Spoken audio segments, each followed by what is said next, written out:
Hello అండి. ఇగోండి మా ఆడపడుచు తనకి కాలుకి నేను పసుపు రాస్తున్నానండి. పసుపు రాసి పారాయనేమో మా తోటికోడలు పెడుతుందండి.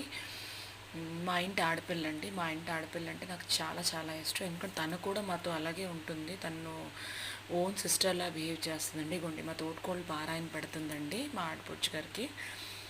మా ఆడపడుచు చాలా ఫ్రెండ్లీగా ఉంటుందండి మాతోని. చాలా చాలా ఫ్రెండ్లీ నేచర్. చాలా మంచి అమ్మాయి. మా మా అత్తగారు వచ్చారండి. ఎలా పెడుతుంది ఏంటో అని చూడడానికి. ఇక్కడ పారాయణ అయిపోయింది. పసుపు కూడా నేను రాసానండి. మా ఆడబిడ్డకి ఇగోండి గంధం పెట్టి బొట్టు పెట్టి నేను తాంబూలం ఇచ్చి అప్పుడు మీ కాలుకి దండం పెట్టి ఆశీర్వాదం తీసుకున్నానండి. అలాగే మా తోటికోడలు కూడా ఇగో ఇచ్చిందమ్మా వాయనం, పుచ్చుకుందమ్మా వాయనం అనేసి మనం అంటాం కదా, తాంబూలం తీసుకుని ఇగో తన కాలు దండం పెట్టి ఆశీర్వాదం తీసుకుని అలాగే మా తోటికోడలు కూడా మా